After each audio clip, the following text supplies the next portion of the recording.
Oke, halo semuanya. Selamat datang kembali di channel Gaspol Garage. Dan kali ini kita akan mereview si Supra Touring.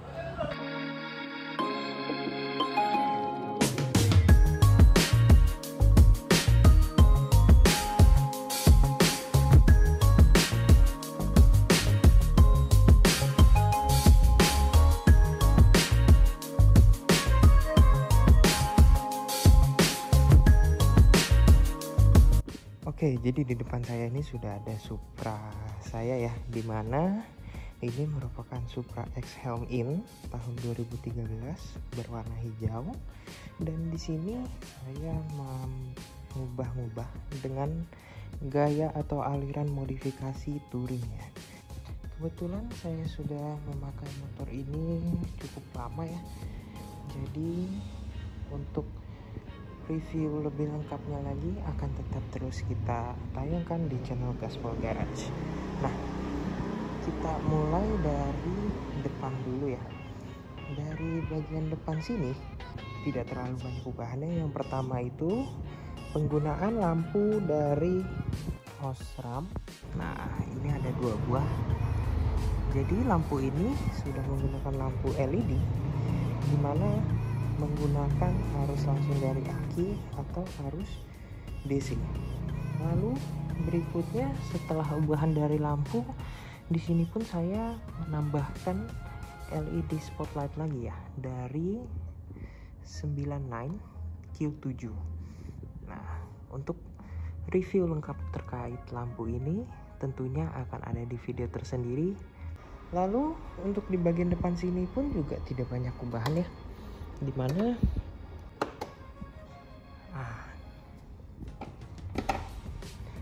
untuk lampu sen di sini saya udah memakai LED juga ya, sama seperti yang ada di NMAX saya di video sebelumnya yang ada di sini. Untuk lampu di sini sudah pakai LED dari Luminos. Lalu untuk lampu senja pun juga demikian, memakai LED dari Luminos. Seperti yang tadi saya bilang ya, terangnya cukup lumayan.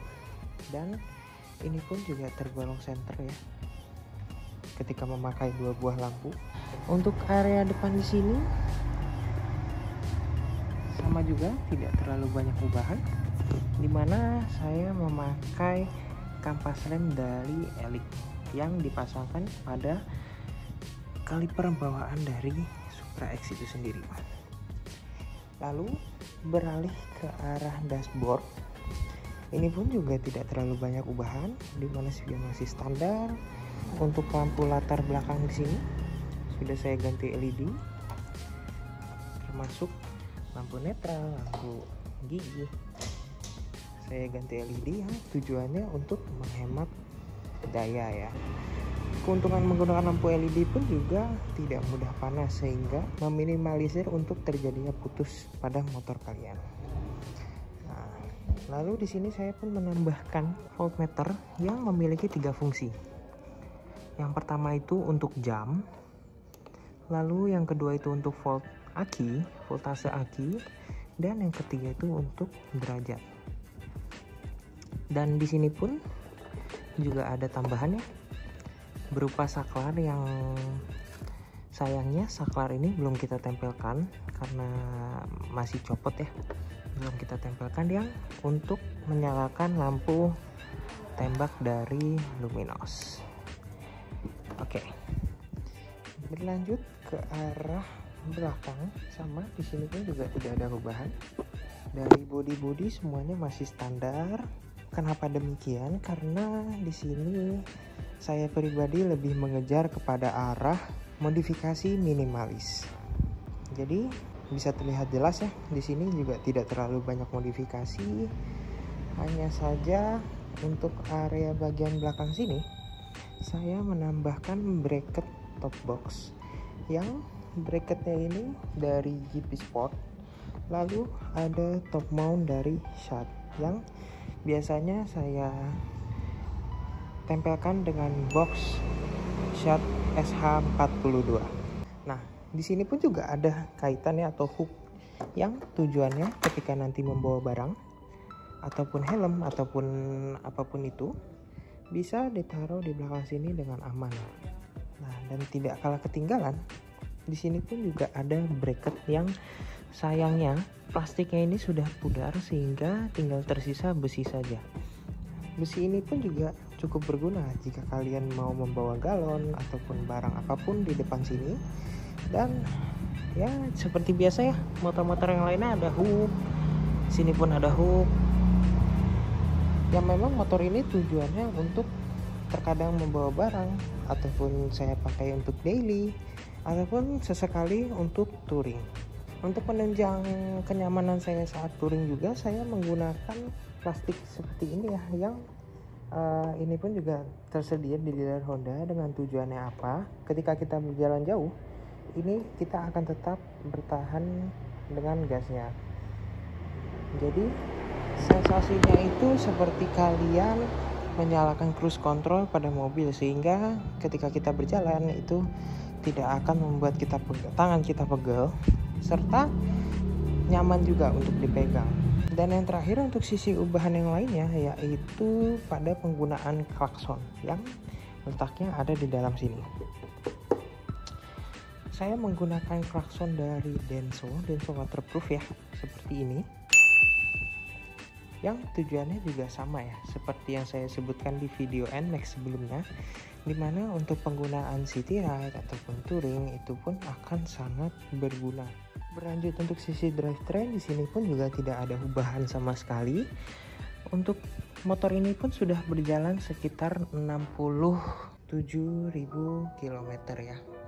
Dan sejauh ini pun tidak ada kendala selama saya memakai motor ini, dimana jika kalian servis rutin ataupun maintenance rutin, pastinya motor ini pun akan bertahan lama hingga beberapa tahun ke depan. Dan untuk gear set di sini saya masih menggunakan yang standar ya.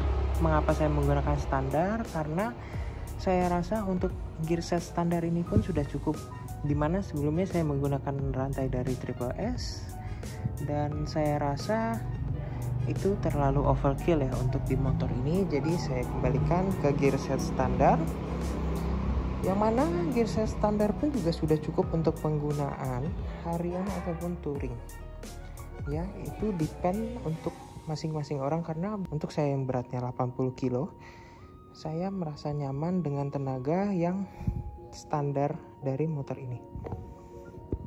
Lalu untuk penggunaan touring ataupun city ride pun, motor ini pun juga cukup nyaman dibanding Supra yang lainnya. Karena mengapa? Jok yang ada di Supra Helm ini sudah tergolong lebar, dan juga untuk storage yang ada di bagasi sini pun juga tergolong besar, yang kita bisa menaruh jas hujan ataupun peralatan-peralatan lainnya. Tangkinya pun juga berbeda dengan Supra seperti lainnya, dimana untuk tangki di sini sebesar 5 liter kurang lebih. Lalu kenapa saya memilih motor ini juga? Karena Supra Helm ini nih sudah ada yang varian menggunakan disc brake ya. Jadi ini pun merupakan nilai plus untuk bagi saya, karena jika penggunaan untuk touring pun rem yang disc brake ini tentunya akan lebih durable ketimbang rem tromol. Lalu untuk velgnya di sini pun juga masih velg standar, dimana velg standar ini sudah alloy yang cukup kuat dan bagus untuk penggunaan touring ataupun city ride. Dan yang alasan saya terakhir menggunakan Supra ini yaitu karena shock breaker ya. Shock breakernya ini sudah menggunakan dua bilah shock, yang mana menurut saya ini termasuk cukup empuk, baik depan ataupun belakang, sehingga kita dapat dengan nyaman menggunakan motor ini untuk kegiatan kita sehari-hari ataupun touring. Dan yang tidak kalah penting yaitu terkait fuel consumption. Di motor ini kalian bisa dengan mudah mendapatkan fuel consumption sekitar 1 berbanding 60, yang mana jika 1 liter bensin itu kalian bisa menempuh jarak 60 km. Dan tentunya itu akan menjadi nilai plus, karena apa? Kalian tidak perlu sebentar-sebentar singgah ke pom bensin, sehingga jarak tempuh yang sekali isi untuk motor ini akan lebih jauh ketimbang motor Supra yang lainnya. Untuk menunjang irit tersebut, mengapa motor ini bisa irit? Karena sudah menggunakan teknologi PGM-FI ya, dimana pada tahun 2013 merupakan tahun-tahun untuk era PGM-FI atau fuel injection. Jadi motor ini sudah menggunakan fuel injection sehingga bahan bakar yang digunakan pun akan lebih irit ketimbang yang menggunakan karburator. Walaupun yang karburator sudah irit, tapi dengan adanya teknologi PGM-FI ini akan menambah keiritan dari motor Supra ini. Untuk posisi duduknya pun saya merasa nyaman ya dengan motor ini. Karena kenapa? Karena pertama posisi duduk kita tuh commanding ya. Jadi ketika saya menggunakan motor ini, saya tidak terlalu merasakan penggal yang berlebih, serta untuk posisi stang pun juga enak di sini. Seperti ciri khas motor bebek lainnya yang mana menunjang kenyamanan kita saat berkendara, tidak terlalu nunduk ataupun tidak terlalu tegak. Lalu yang saya suka dari Supra ini juga, dia itu ruang penyimpanannya sudah cukup banyak. Seperti yang saya sebutkan tadi, di bagasi sudah cukup banyak. Di depan ini kita bisa menaruh barang-barang. Dan juga desain dari Supra Helm ini sudah cukup bagus menurut saya. Karena dari segi batoknya pun di sini sudah cukup minimalis walaupun masih tetap bergetar seperti layaknya Supra yang lainnya. Namun bagi saya itu tidak menjadi masalah karena aspek-aspek yang sudah saya sebutkan sebelumnya yang membuat motor ini menjadi lebih valuable dibanding motor Supra yang lainnya. Jadi bagaimana menurut kalian? Silahkan sampaikan komentar kalian di bawah di kolom komentar. Dan jika kalian ingin melihat review untuk lampu 997 ini, akan saya buat video terpisah yang ada linknya di sini. Sekian video dari kami, kurang lebihnya mohon maaf. Hope you guys like it and see you guys in the next video. Bye bye.